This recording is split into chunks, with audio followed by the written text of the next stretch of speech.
Salut, c'est Adamé, je vais vous raconter comment j'ai failli brûler The Weeknd. Je dois valider mes 3 ans d'études à l'ESRA, c'est une école audiovisuelle, et j'envoie des lettres, j'envoie mes CV à peu près tous les studios de Paris. Et il y a un des plus gros studios de la capitale qui répond favorablement à mon CV. Et de là, en fait, j'ai commencé à travailler là-bas. Je dis travailler, c'est un bien gros mot, en fait, c'est des stagiaires. Donc quand t'es stagiaire dans un si gros studio, en fait, tu fais beaucoup de restauration. Je m'attendais à ce que tu touches les consoles, que tu fasses du mix, en fait. Et c'est vrai que quand t'arrives en stagiaire là-bas, le premier truc qu'on t'apprend, c'est vraiment bien servir le café, mettre le plateau, mettre la petite touillette.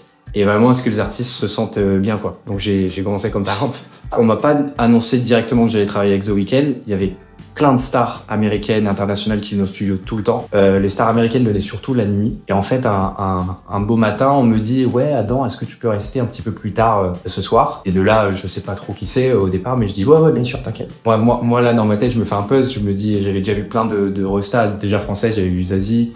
Calogero qui était résident carrément au studio, même tu sais des stars de la télé, même des humoristes, Gad Elmaleh qui venait faire des voix off. C'est vrai que quand on m'annonce ça, je me dis mais qui ça peut bien être, mais je me doutais en fait que ça allait être une grosse rosta parce que quand ça venait le soir, en général c'était une grosse rosta américaine. J'étais un grand fan de The Weeknd, moi c'était ma période R&B, Drake, Party Next Door, The Weeknd, donc très grand fan. Et faut pas oublier que je viens de Nice, c'est ma première expérience à Paris et j'avais genre vraiment des étoiles plein les yeux, donc je comprends que c'est The Weeknd qui débarque. 20h 21h très précis, je me rappelle. C'est genre les studios sont vides, les premiers ingénieurs résidents commencent à partir et il faut savoir que quand des grandes stars comme ça viennent, genre The Weeknd, ils viennent avec leur équipe. Donc c'est-à-dire que c'est pas les ingénieurs qui bossent dans le studio qui bossent avec eux. Et moi, si tu veux, ils m'ont demandé de rester pour m'occuper de s'il a besoin de café, d'un thé en l'occurrence. Et ouais, vers 20h, je vois une équipe de 10 gars arriver. Et dans ces 10 gars, un petit mec qui plaît pas de mine du tout.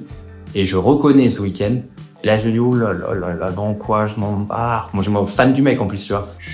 Franchement, je suis un peu intimidé. Il est dans une des cabines là-bas. Moi, je suis dans les parties communes avec le patron. Et je pense que eux, ça les faisait rire de voir ma réaction parce qu'ils commençaient à bien me kiffer, tu vois, on s'entendait bien. Et ils me disaient, bah, va voir dans le studio A, c'est The Weeknd. Va voir s'il a besoin de rien. Je toque dans le studio, je rentre. Là, il faut juste savoir que personne te calcule. Ils étaient 10. Lui, The Weeknd, il était sur un petit canapé. Tous les ingénieurs du son, tous ses potes, ils étaient en train de travailler, brancher les trucs. Et je rentre dans cet endroit-là et c'est genre tout le monde te regarde.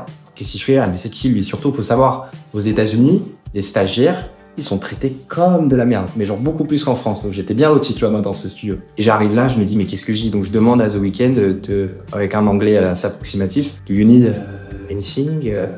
Ce genre de truc, tu vois. Et il m'a demandé un thé. Et je me rappelle que j'avais pas le thé qu'il m'a demandé. J'ai fait avec ce que j'avais. Donc je vais dans la cuisine, je regarde ce que j'ai. Je prends un thé mariage tes frères, super thé. En général, les gens adorent. J'arrive. Déjà, petit problème, je me dis, attends, j'ai le plateau, comment je toque? Parce que moi, j'ai 2 mains gauche, je toque. Ça répond pas, je retoque, ça tremble en même temps le truc. Je me dis, oh là là, il y a une catastrophe qui va se passer. Ok, ça m'ouvre. Le mec qui m'ouvre. Parce que je suis là, ils m'ont pas vu tout à l'heure, il m'a pas prêté, tu vois. Donc j'ai dit, yes, it's for The Weeknd. Du coup, je m'approche comme ça. The Weeknd, il est où? Il est sur un canapé. Et ce qui m'inquiète, c'est la distance qui nous sépare, quoi. Je lui ai dit, putain, déjà, c'était périlleux, là, ce petit parcours entre la cuisine et le studio. Mais là, faut faire encore les 3 derniers mètres, quoi. Donc je m'avance, je m'approche. Lui, il s'en fout, il est sur son thème. Et chill, le mec, tu vois. Et en fait, c'est toujours pareil. C'est à ce moment-là où tu te dis, putain, merde pas, où tu merdes. Qu'est-ce que je fais? J'arrive, il est sur le canapé. Faut que je me mette à son niveau, c'est-à-dire que moi j'ai pas de technique, tu vois, je suis obligé de me baisser comme ça. Et qu'est-ce que je fais pour me baisser à la table qui était très basse, hein, je mets un petit coup avec mon genou, je sais pas comment je fais, je m'ébouillante la main. Donc de l'eau chaude, hein. Je m'ébouillante la main, suite à cette petite brûlure de main, je mets un petit coup comme ça, je vois la scène au ralenti, du verre bouger, l'eau qui tombe sur la cuisse, notre belle cuisse de The Weeknd. Et là, je me dis, malheur. Si là, ça s'apprend que le mec, je l'ai brûlé ou qu'il commence à râler, je me dis, mais c'est terminé. C'est même pas que je suis viré. C'est que j'ai IGN, rentrez chez vous, tu vois. Le mec ne réagit pas, surtout que, on pouvait pas le cacher, le mec, il porte un jogging. Je l'ai bouillante. Donc, c'est-à-dire qu'il y a une flaque comme ça sur le truc. Il réagit pas. Je pense qu'il a l'habitude qu'on soit troublé. Et le mec me dit, oh, thank you. You're so nice. Là, je me dis, c'est bon. Je ferme les vannes. C'est bon, j'ai tout prouvé dans ma vie, je peux mourir tranquille. De là, s'ensuit une discussion qui restera entre lui et moi. Bref, il va fitter sur mon prochain album, quoi.